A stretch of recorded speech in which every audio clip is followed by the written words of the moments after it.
good evening, and welcome back to the Sleepy Story. Before tonight's gentle tale begins, take a quiet moment to settle in wherever you are. And I'd love to know, where are you listening from tonight? Leave a comment below.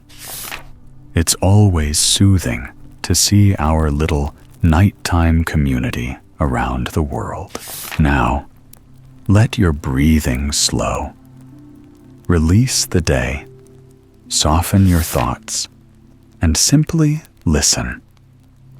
There's nothing you need to do. Just relax, get comfortable, and allow this calm story to guide you gently, peacefully, toward sleep. The Loneliest Place, New Zealand fairy tale. If you have ever sailed the seas around the land of the Maori people, you might have noticed you were not alone. Those who dare look into the water that their ship or canoe traverses will perhaps see a great silhouette, dark and confusing. It is a marakihau. What, you ask? A marakihau is an ancient being, a guardian of sorts. They have a head and torso just as human as you and I, but instead of legs, they have an extremely long and powerful tail. They eat fish, men, canoes, sharks, anything that falls within the scope of their searching, tubular tongues. But fear often overruns knowledge, and few now remember how the first marakihau came to be, and why. Long ago, in the land of Wakatane, there ruled a fair and well-respected chief called Te Tahi Zero Te Rangi. He protected his people from war and from hunger, making sure they were always safe from enemies and had enough food to feed their families. However, some were envious of his glory and might. They decided to trick and betray him. In the council house of the clan, in the midst of an assembly, the rivals captured him and, sailing to a deserted island, left Te Tahi o Te Rangi to die. Thirsty days and hungry nights passed. At last, when he realized no one could come to save him, the chief gathered all of his remaining strength. With power and valor, he called forth the monsters of the deep water, the sort of sea monsters no one ever wants to look upon.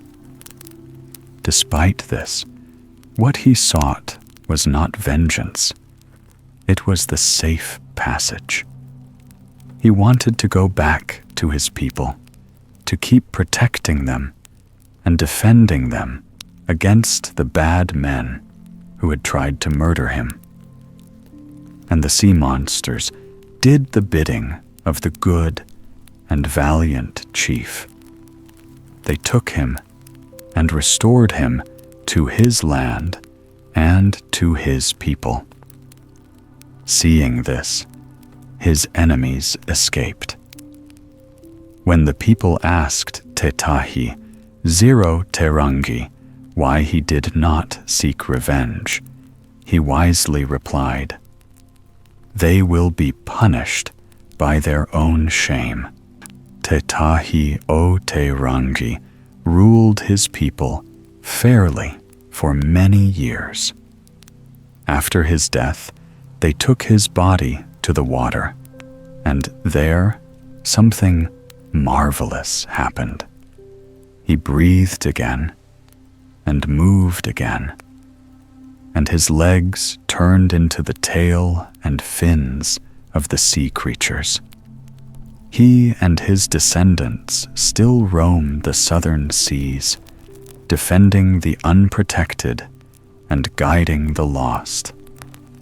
Just as the monsters of the deep had helped him in life, now Te Tahi o Te Rangi would help his beloved people stay safe forevermore. The Queen of the Huldufolk, Iceland fairy tale. In cold Iceland, high in the mountains, there was a farmstead. In it lived an unmarried, kindly farmer with all his relatives and helpers. He was prosperous, not least because of his thrifty housekeeper, Hildur. Quiet and unassuming, Hildur took care of the house, overseeing the cooks and servants, and making sure everything ran smoothly. She kept to herself, but was invaluable and well-liked by everyone. She was also beautiful, although she hid it under rough clothing. The only problem in the farmstead was finding a herdsman. Over the last 8 years, the farmer had hired 8 different herdsmen. Not one lasted more than 1 year. Without fail, on Christmas morning, they would be found mysteriously dead in their beds. Hildur, the only one who didn't go to the Christmas service because of her duties, never saw anything. There never were signs of violence, but no one in the region wanted to herd for the farmer any longer. Now, without a herdsman, there could be no flock, as the land was dangerous. Resigned, the farmer had decided to take his chances and leave the sheep alone when a stranger turned up. He was as tall and strong a man as the farmer had ever seen. When he offered to take on the job, the farmer refused. It'd be a sad thing to let a strapping lad such as yourself die. Find a job elsewhere. But the stranger insisted, saying he didn't care for death and ghostly legends. Eventually, the farmer relented.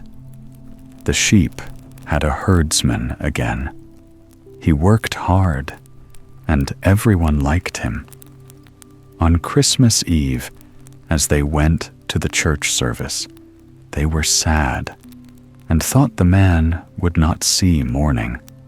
He, however, was as cheerful as ever and went to bed, although he guessed it'd be smart to stay awake, just in case.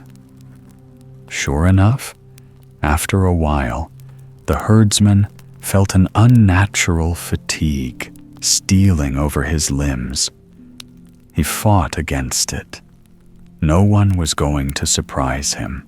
When the door creaked open, he pretended to be asleep. The footsteps came closer. Even in the darkness, he recognized the figure. It was Hildur, the housekeeper. Stunned, he realized she was putting something cold in his mouth. A bridle?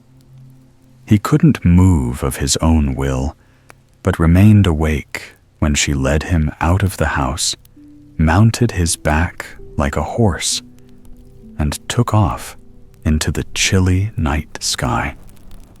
They flew over snowy meadows, creeks, and mountains until arriving at a gigantic, dark precipice that opened like a cavernous mouth. Hildur commanded him to land next to it, and she tied the bridle to a rocky outcrop. Then, leaving him there, she leapt into the abyss. By now, the bewildered herdsman knew the quiet Hildur was no human. This could only be the work of a magical creature. Always brave, he refused to simply die of exposure, and, with a huge effort, managed to slip off the bridle. After stretching his exhausted muscles, he looked into the chasm. Darkness. With a surprising presence of mind, he breathed in deeply and jumped after Hildur. As he fell, he realized the darkness had changed into light and colors. At the bottom, he didn't crash, but landed softly on sweet-smelling grass. While outside it was midwinter, here there were flowers everywhere. And in the middle of a meadow by a golden palace, a crowd of beautiful people were cheering, singing, and hugging 12 Hildur. A kingly man approached her and kissed her cheek like a husband does. The hidden people, the dangerous Huldufolk, the herdsman thought, and paled. He decided to stay hidden. The celebration went on, and at one point, a fairy child took one of Hildur's golden rings and dropped it while playing with it. The herdsman reached out, and he pocketed it. After some time, Hildur and the king became sad. He begged her to stay with him. All the fair folk in the ravine kingdom begged her. "I cannot," she said. "You know I cannot." The herdsman saw her look at an old, bitter-looking woman in a corner. "Mother, please lift the curse," pleaded the king. But the old woman turned away. With tears, Hildur parted from the king. Thanks to the magic ring, the herdsman made it up the cliffside before her and slipped the bridle back over his head as if nothing had happened. Crying, Hildur rode him back to the farmstead. He felt his heart and limbs would explode from the speed, and sure enough, Hildur left him for dead on his bed. He was sick for many days, but thanks to the fairy ring, didn't die. On the new year, to everyone's surprise, he made it to the hall. Looking into the astonished face of his master, he told him of Hildur's deeds and of everything that had happened. "Lies," she said. "Am innocent. You can't prove this 13 slander." Holding up her magic ring, he asked her to swear it wasn't hers. In response, she burst into laughter. It seemed to everyone she became taller, more beautiful, and lighter. "Bless you, herdsman. You have set me free." She told them her story. She, a lowly peasant among the Huldufolk, had fallen in love with their king, and he with her, to the bitter disapproval of his mother. When they were hand-fasted, she cursed her to live among humans, to serve them, and to only come back once a year on Christmas Eve, at the cost of a human life. If she didn't go back, she'd die. If the humans found her out, she'd die for the crimes she'd been forced to commit. But you changed everything. As a human who went to our realm and can prove it, you have lifted the curse. You will be blessed all the days of your life. At that, she disappeared back into the hidden realm to be with her love and her people. The farmer who had treated her well became even more prosperous, and the brave, gallant herdsman became a great chieftain and was rich and joyful every day of his life. An Onion and a Lindworm. Scandinavia fairy tales. Once upon a time, in a remote corner of the north, there lived a king and a queen, much beloved by their niece, but childless. Despite a good marriage and their strong wish to have a son or daughter, they had almost lost all faith in being able to conceive. On a particularly lonely winter day, the queen decided she could not live this way anymore. She needed a baby, or she would die of grief. Distraught, she went off into the dark and perilous forest, though what she wanted, she knew not. She realized she had lost her way, but before she could be afraid, she saw an old crone looking at her from the shadows with kindness. "Dear Queen," the old woman said, "I see that you are set upon this course, so you will not die. I will show you how to have a child. You must do exactly as I bid, and not disobey me, or terrible things will happen." The crone gave the queen one huge red onion and told her to peel it perfectly before eating. Doubtful, but filled with new hope, the queen rushed home and, in her hurry to see if the crone's words were true, forgot to peel the red onion before eating it. No matter, she thought. If I have a child, everything else is trifling. And true enough, 9 months later, the joyous couple announced the birth of a child. The whole kingdom rejoiced greatly, but the sovereigns were troubled. They had an unsettling secret.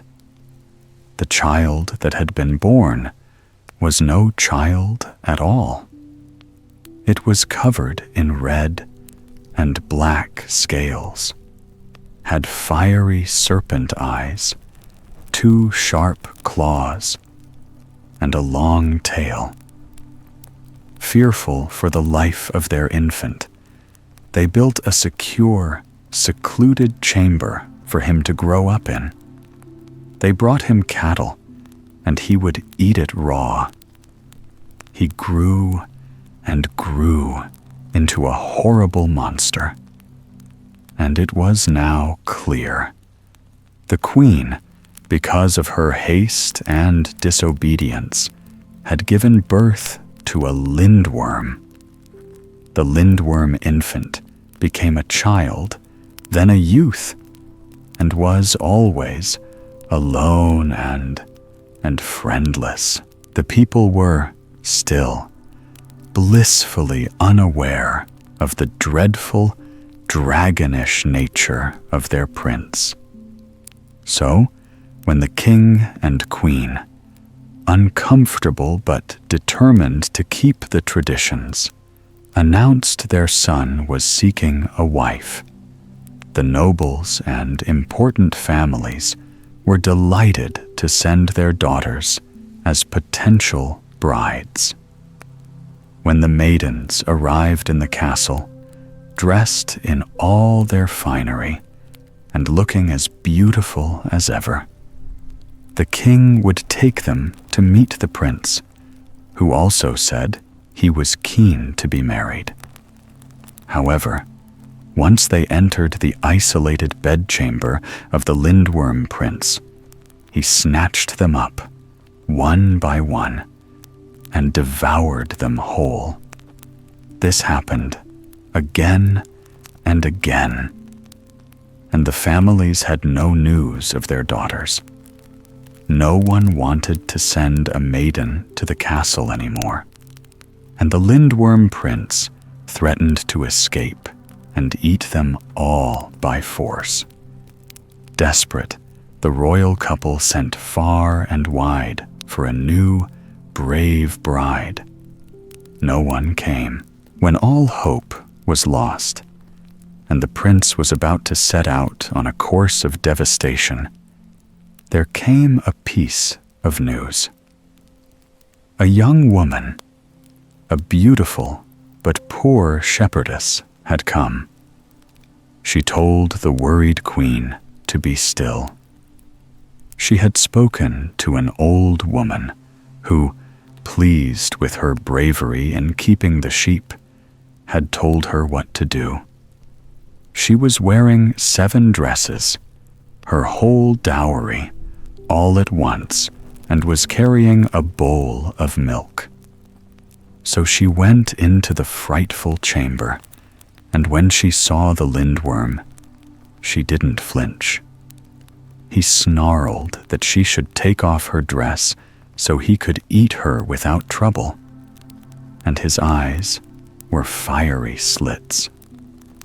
"On one condition," she said, "that when I take off one dress, you take off one of yours." "Deal," the Lindworm prince agreed, wild with hunger. The shepherdess took off the first layer of clothing, and, forced by his own word to comply, he shed one layer of skin, just like a serpent. "Off." "Another one," he said, but he was already weaker from the shedding as the maiden took off the dresses she wore. One by one, the dragon sloughed off one layer of skin after another. With each dress she took off, the shepherdess was unharmed, but the Lindworm grew weaker. It isn't easy to take off your skin. When the maiden was down to the last dress, the prince no longer thought of eating her. He was in excruciating pain, even as he agonizingly discarded his last layer of dragon skin. The girl watched, surprised, as there, in a dead faint, lay a bleeding prince, a human prince, on the chamber's floor. She rushed to his side, and with the milk the crone had told her to bring, she bathed the wounds of the former Lindworm. He, having shed off all the layers of scaly dragon skin, gussed like an onion, was cured. The king and queen rejoiced. The 2 young people loved each other, and the prince had finally found someone who challenged and bettered him to become, instead of a monstrous Lindworm, a good man. Menana of the Waterfall, North America, Ottawa. Fairy tale. Stories are like the water. Beautiful, nourishing, always new, always flowing. Once, a seasoned warrior was kneeling next to a waterfall, getting ready to drink, when he saw someone unexpected, a maiden in the water. Her hair was long and strewn about her, filled with waves and river flowers. Her arms and chest were covered in scales. Her legs were 2 fishtails. "If you let me live and go in peace," she said, seeing the warrior's spear, "'til tell you a story very old, but never heard by humans before." After the warrior had agreed to the deal, not that he would have harmed the maiden anyway, but you should never turn down a good story, she began. Long ago, in that same land, there had lived a daughter of an important medicine man. After her father died, she was sorrowful and wanted nothing to do with the world anymore. She searched her heart and at last asked the Great Spirit to turn her into something that could roam the water in the sky. She wanted to explore. She wanted to see the majesty of the stars. Moved by her request, the Great Spirit granted her petition, and she was free to traverse the heavens as she pleased. Long she traveled, much she saw, but at last she grew tired and wished for the earth again. When she returned, she found that everything had changed, and she would forever remain in the shape of a mermaid, neither a human nor a swimming thing, but between. She was adopted by the spirits of the flood and was, eventually, allowed to become human again. The only condition was that she had to find a human who would love her. One day, a man went down to fetch water and found her, and they talked. Moved by what she had told him, he decided to take her to the land and love her as if she were his own daughter. He called her Menana. Time passed, and being loved by a human father, the maiden lost, one by one, her gills and her scales. She became so beautiful to human eyes that the very son of the main chief fell in love with her. When he secretly told her of his deep love, she cried tears of joy. She realized that meant that she had finally gained a human soul. She was just like him, and their love was possible. However, their fate was not to be so simple, nor so fortunate. The chief looked down on the mermaid girl, and he publicly said, "No son of mine will marry a spirit of the flood, one of those who has done so much harm to my people." To the horror and great grief of Menana, her human father, and Piscaret, the chief's own son, he banished her. Menana was broken-hearted. She had nowhere to go, as she was too human now to return to the spirits of the flood. Taking pity on her again, the Great Spirit saw her plight and told her to go and live at the waterfall. She should be safe there.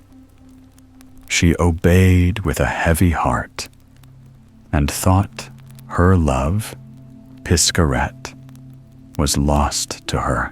The spirits of the flood came to her and consoled her.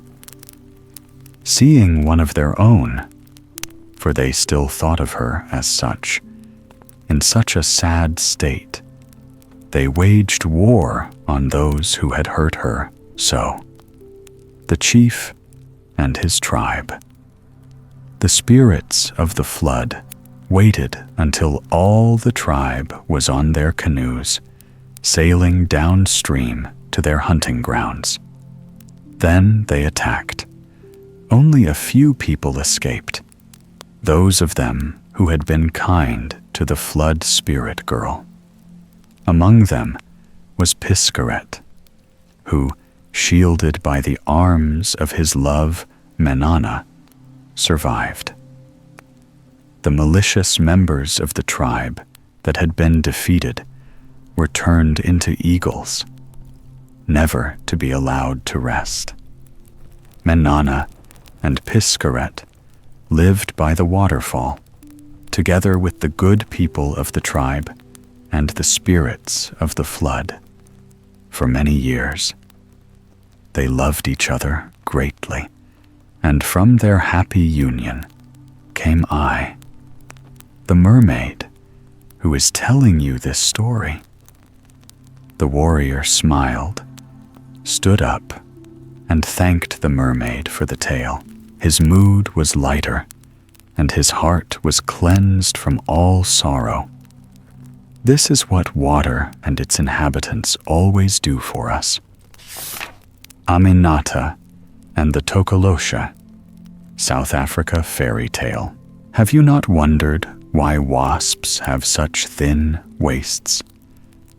It wasn't always that way. Only after Aminata's story. Aminata was a lovely girl, but a little disobedient.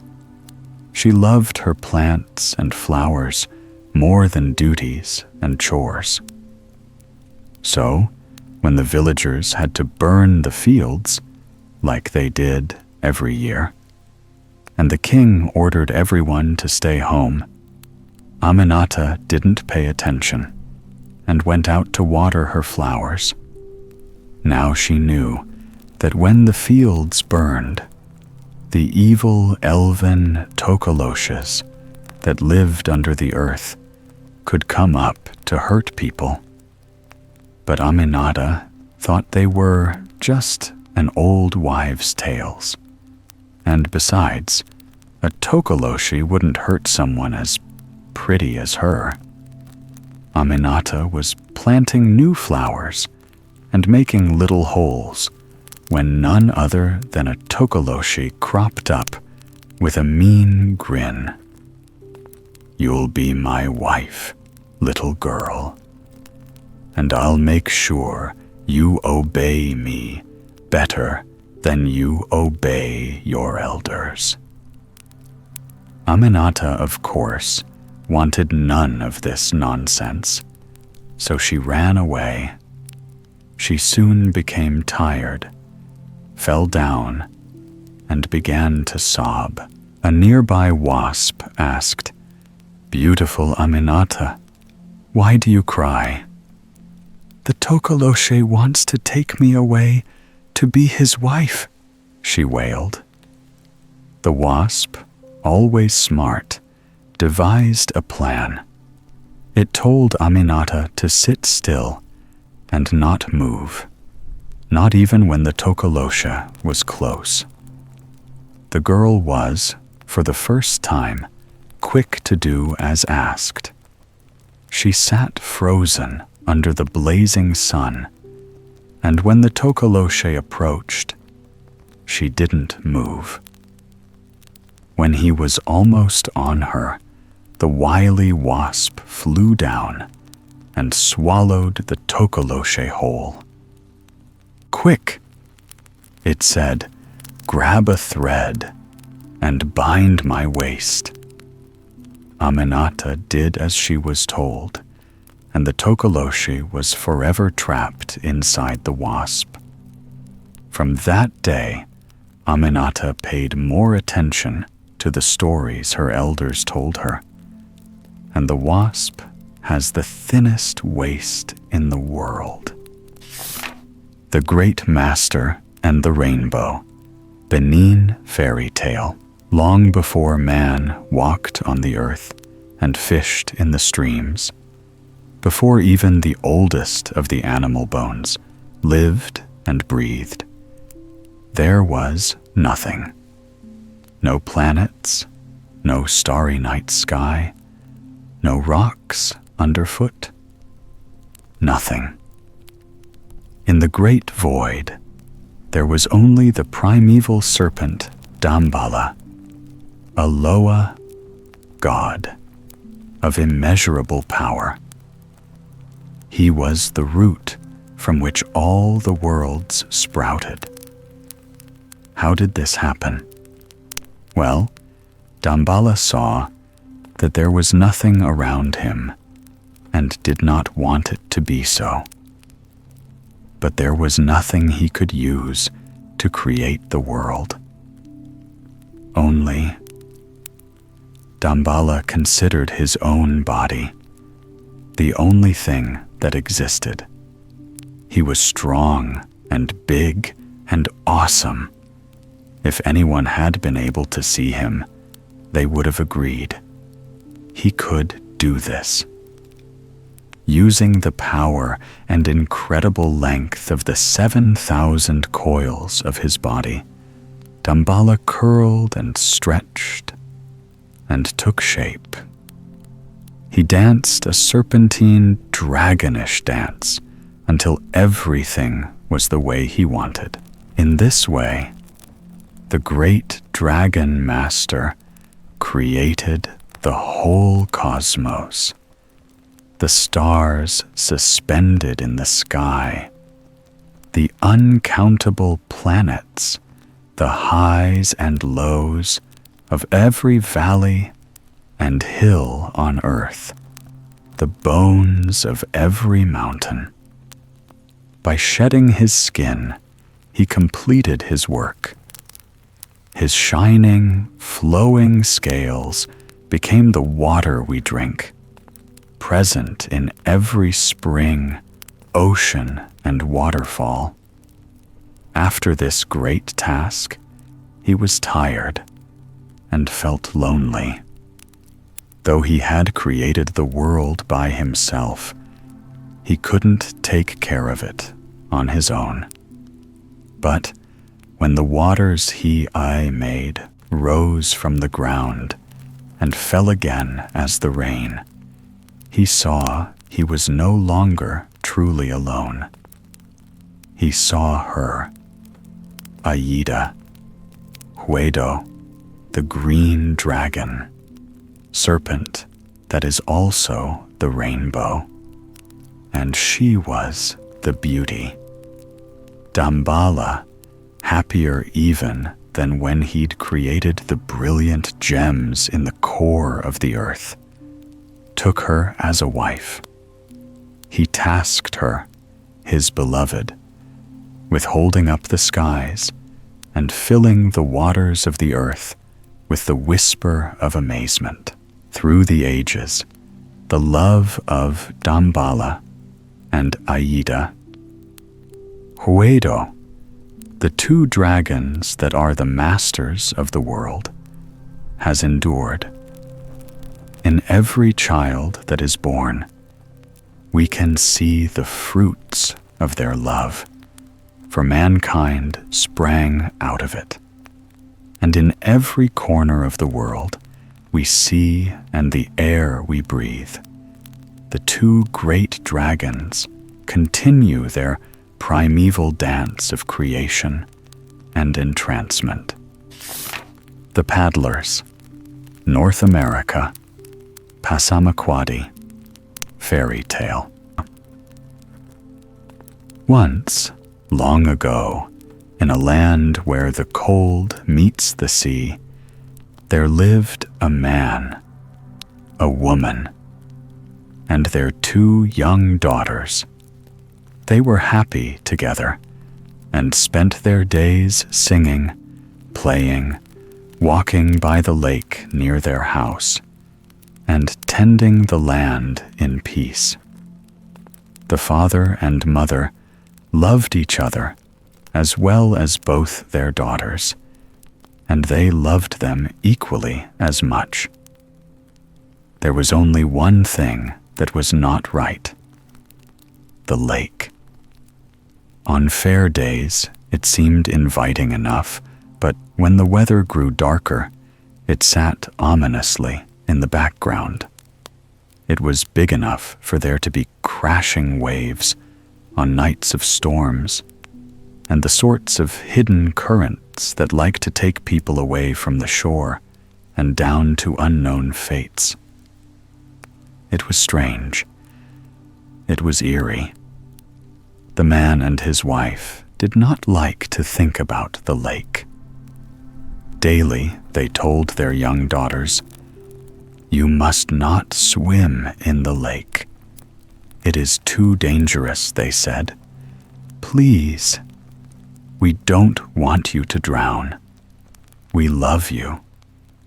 We don't know what could happen." And yet, summer after summer, the growing girls did not pay any attention to their parents' sound order. Instead, they liked to swim in the dark water. At first, they stayed close to the shoreline, but with every passing year, they ventured further and further out. They felt guilty, yes, but they said to each other, "There is no way for our parents to find out, so it will not hurt them." And just like that, they were swimming in the deepest parts of the water as if they had been born to it. That summer, the two girls went to the lake tirelessly, day after day after day. Where before they had felt guilty about disobeying their parents' order, now they thought the day's swim was sweeter because of it. Still, they made sure no one saw them.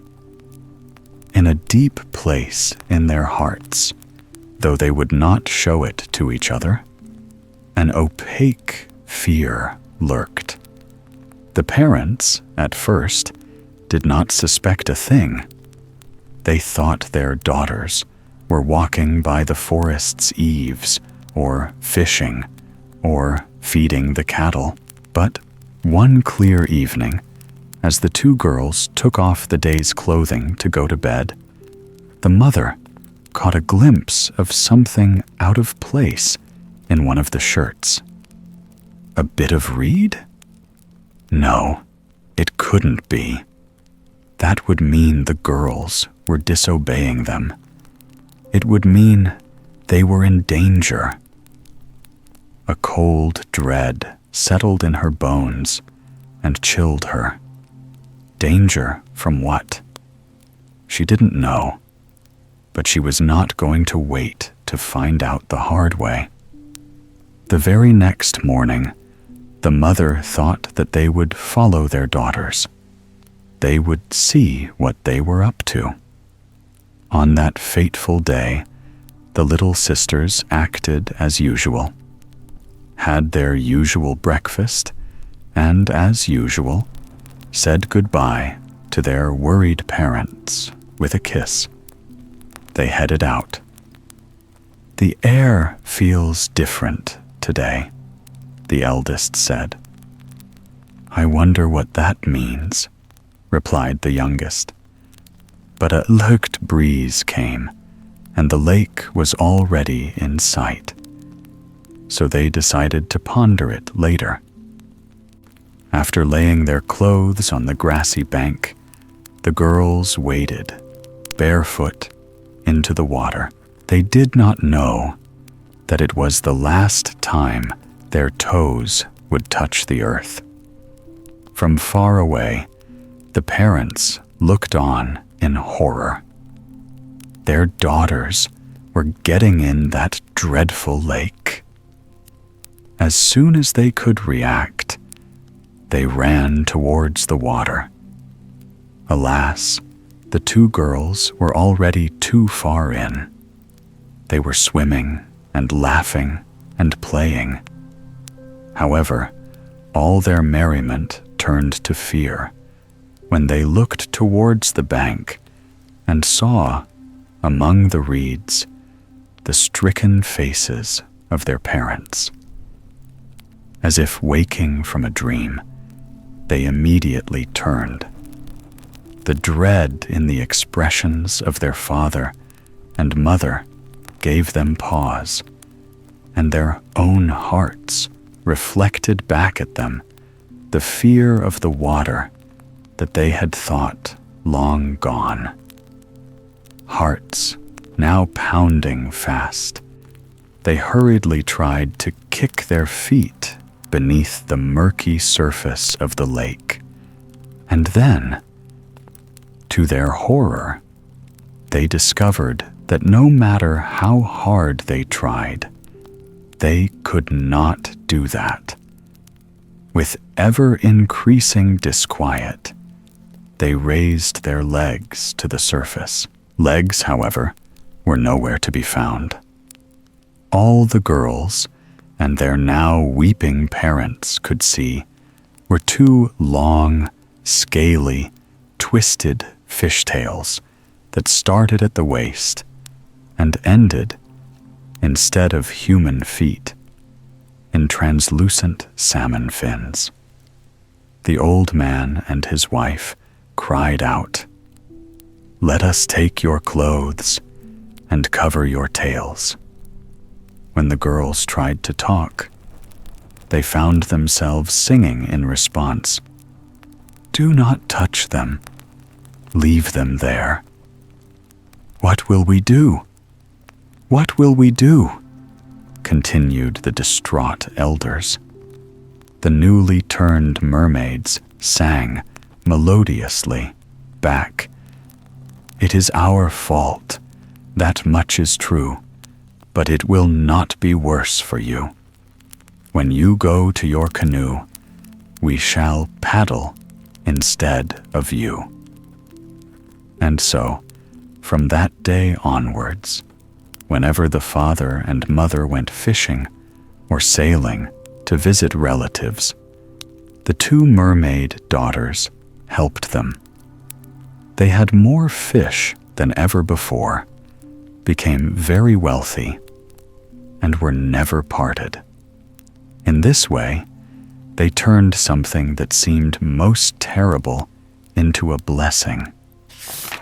The Gifts of the Little People. United States of America. Iroquois.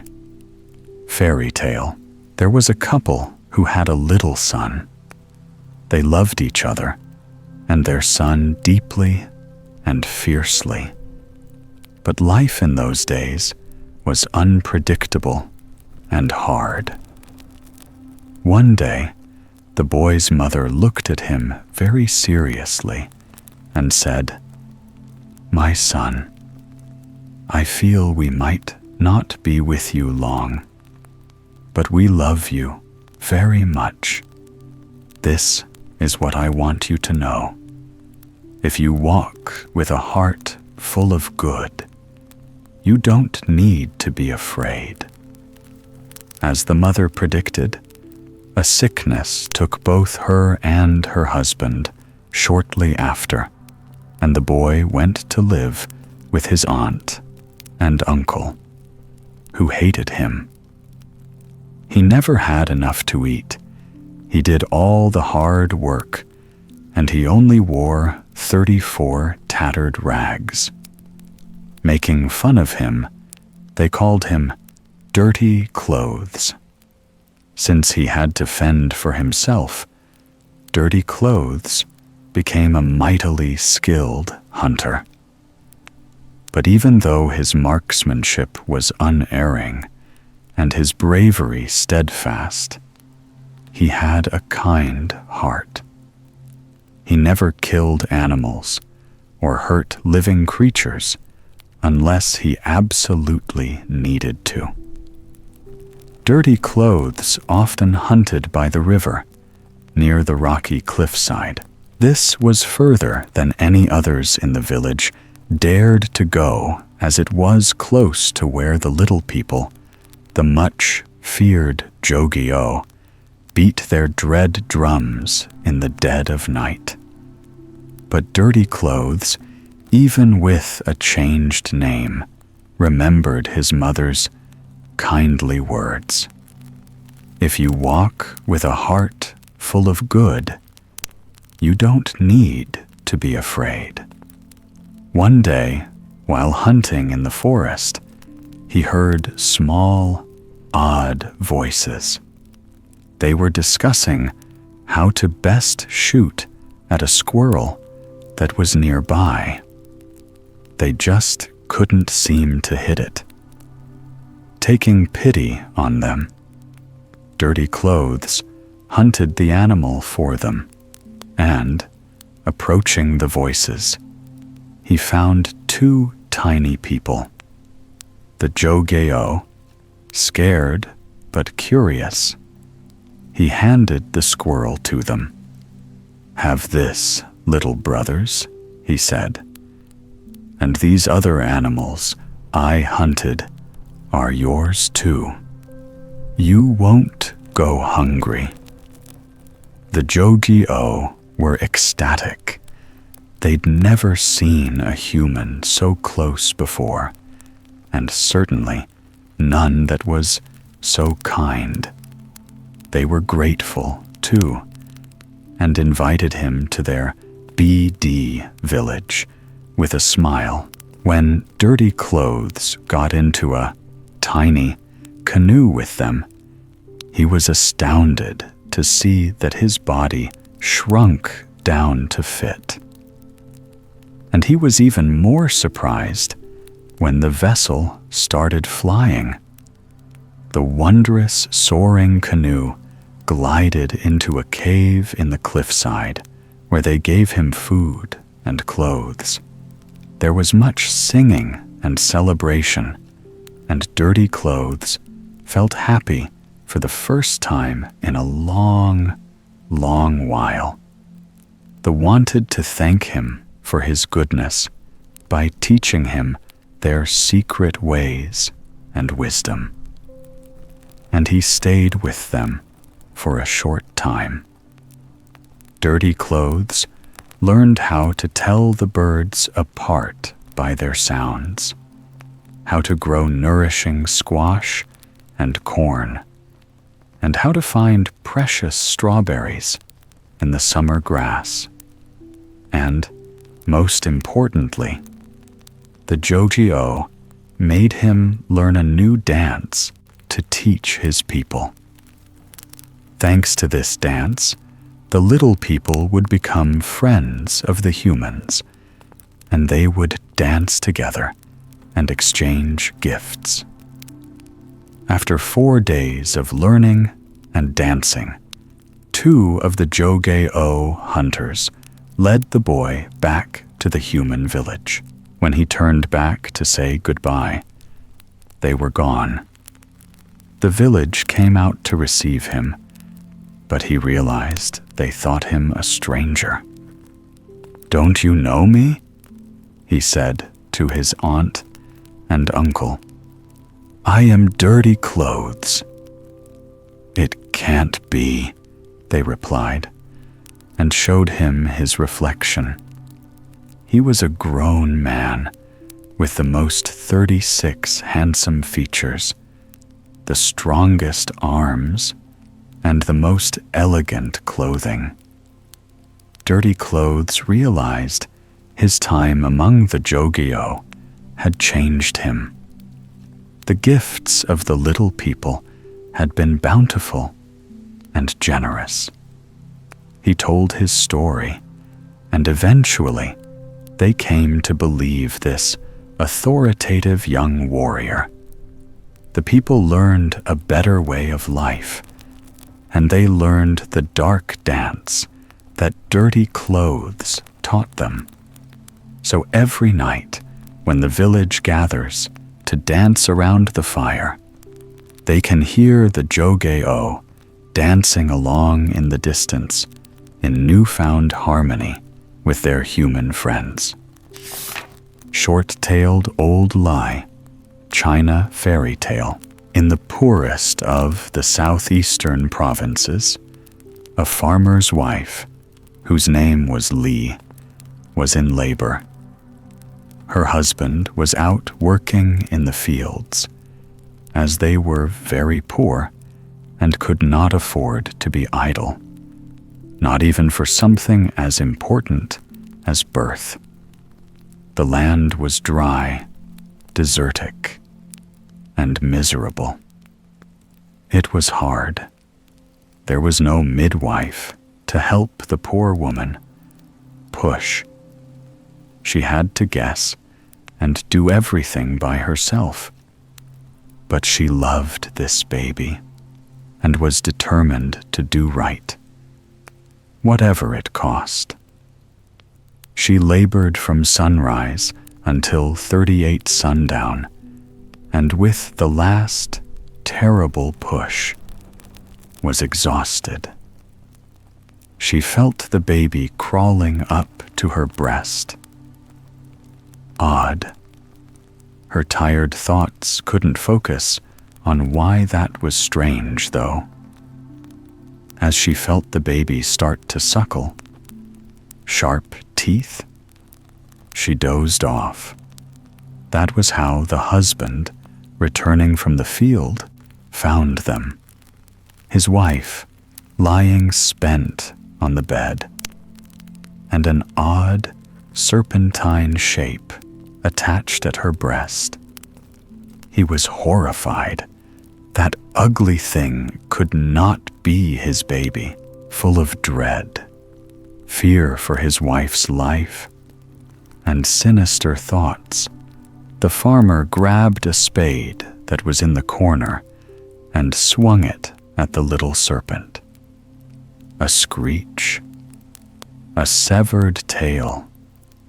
The baby creature opened wings, it didn't know it, and escaped, with a shower of sparks, out of the window, just as the mother opened her eyes and tried, in vain, to catch her son. Many sad moons passed between the now lonely and estranged couple. As the middle of May came around, with the anniversary of that terrible day, something odd began to happen. Rains came, monsoons, awe-striking thunderstorms that fertilized the land, making it flourish and give fruit like it never had before. And on the 13th of the month, he came. It was their son. Only now he was full grown. A 39 huge, majestic, kindly dragon. He had flown to the far north, and divine as he was, even with a short tail, had become the cha of a rich river. Now, he said, he had come back to visit his mother, the one who loved him despite his appearance. And though he disregarded his father, he went back to visit her, bringing fortune, fertility, and good luck every year. He still did, even after her death, to honor her memory. He had become short-tail old Lee Gust, as she was also Lee, the dragon that brings rain and abundance every lunar year because of a mother's love.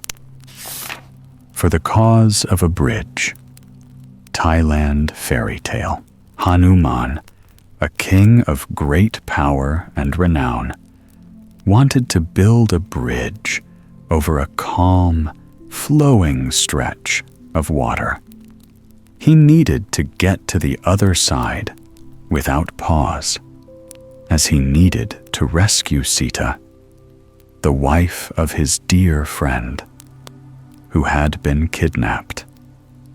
And because he couldn't very well build enough boats for his endless army, he needed to build that bridge.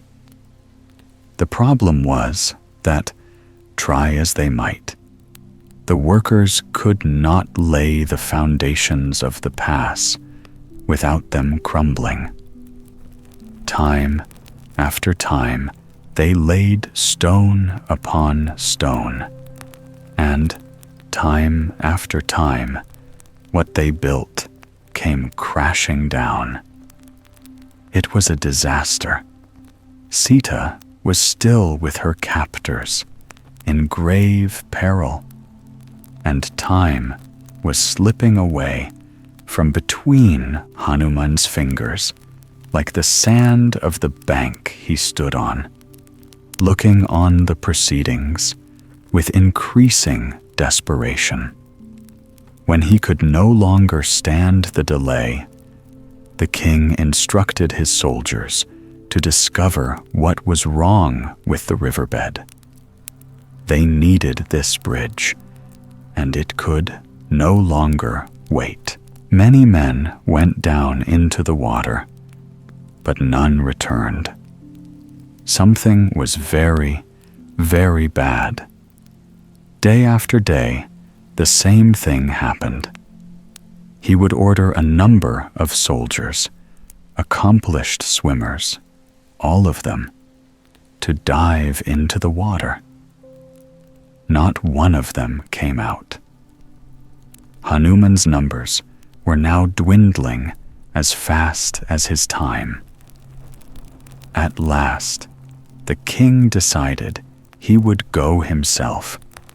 He needed to see, and, as he knew, it was the honorable thing to do. To the despair of his remaining soldiers, the king took off his royal robes and adornments and jumped into the water. It was a long time until they saw him again. Hanuman swam easily. Strangely enough, he found this water was very strange. He could breathe in it without drowning. When he got close enough to where the bridge's foundations were being laid down, he saw something unexpected. Many maidens, or at least maidens from the waist up, were carrying away the stones and casting them aside. It was all their fault. After watching them for some time, he found their leader.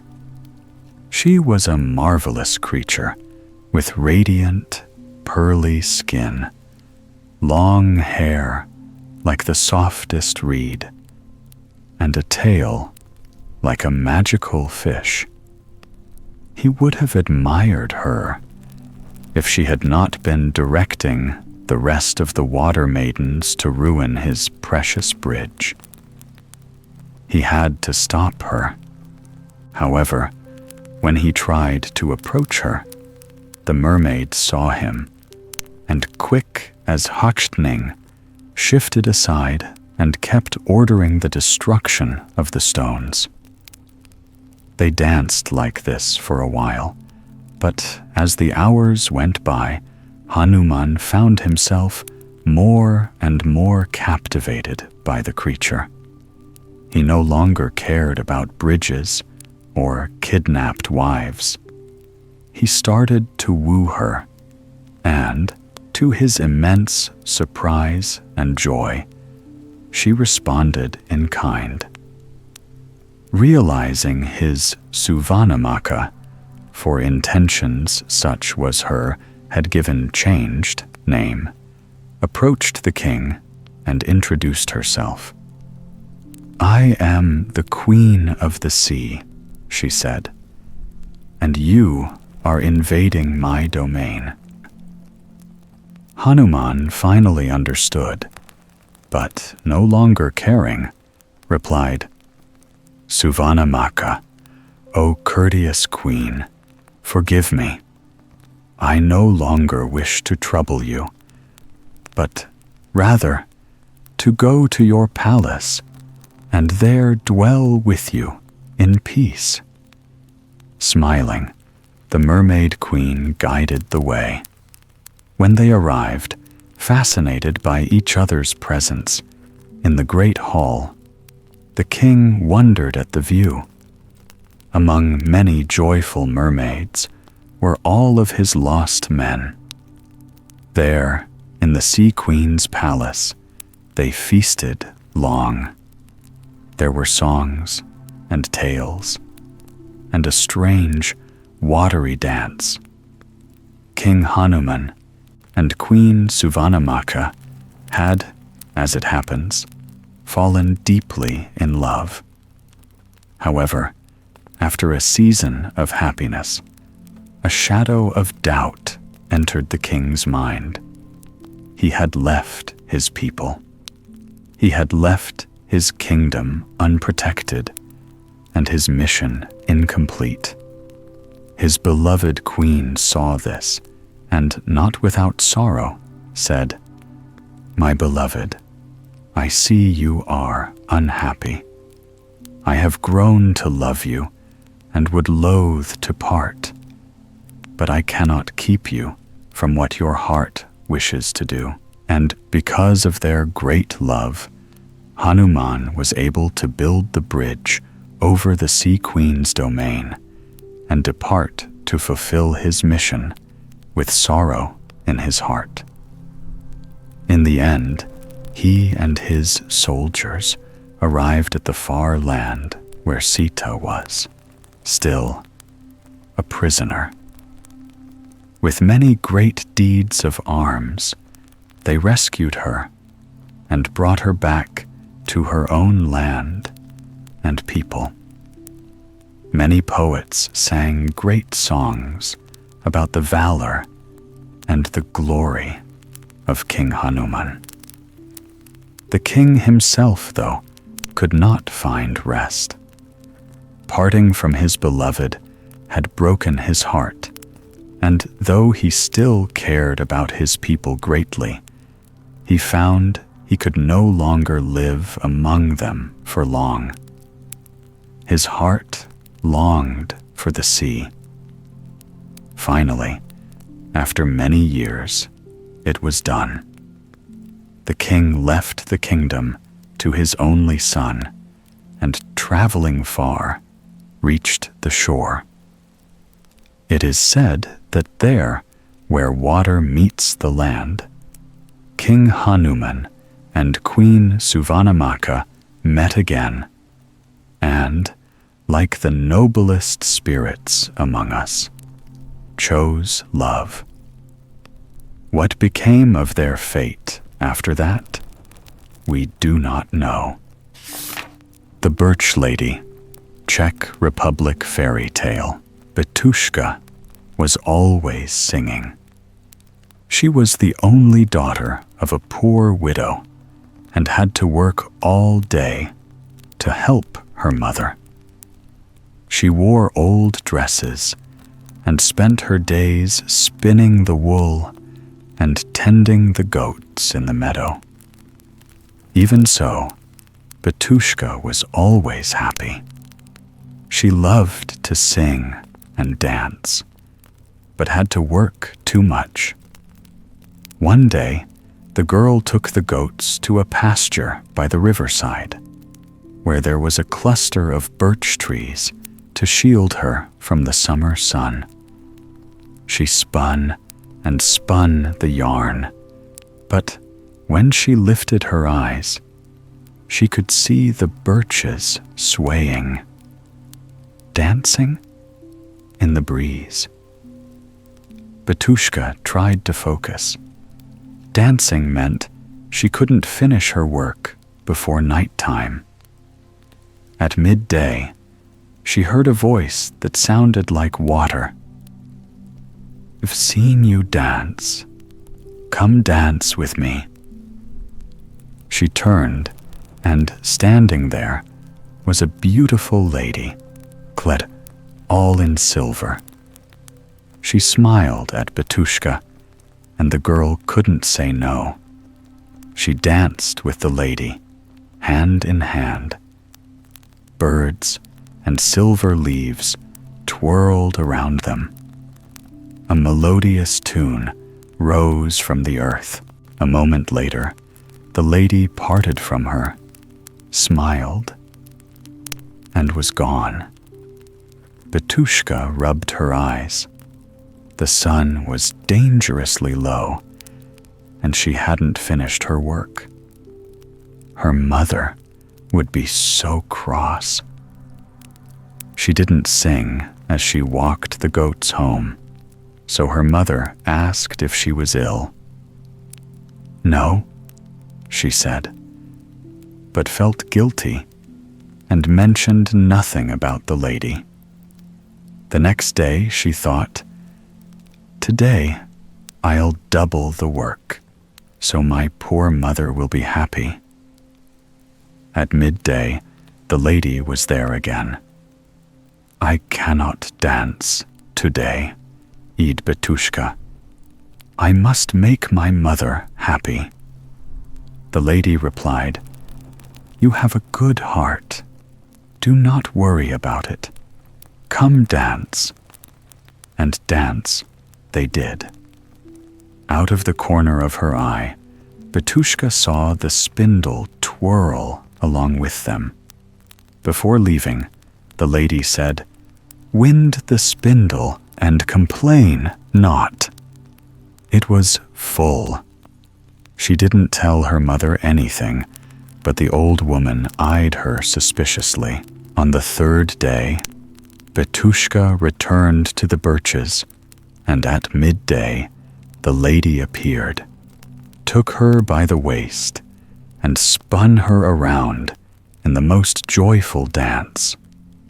When the sun went down, the lady took Betushka's bag, whispered something, and said, "Don't look at it until you're home. Dance, wind, and complain not." On her way back, the girl's curiosity overpowered her, and she looked inside the bag. There was no spindle, only birch leaves. She started to cry, and cried even harder when she got home, and her mother asked angrily, "What evil spirit spun for you yesterday?" Betushka confessed everything. In wonder, her mother exclaimed, "It was a wood fairy. They drive boys mad, but give marvelous presents to little girls. Shkayu, what's inside the bag?" When they looked, instead of leaves, there were countless precious jewels and gold. After that day, Betushka never had to graze goats or wear old dresses. They used the lady's gold to buy a new, better farm and lived happily ever after. Betushka didn't see the lady again, but she went to the birch wood to dance and smiled, knowing that her friend was there.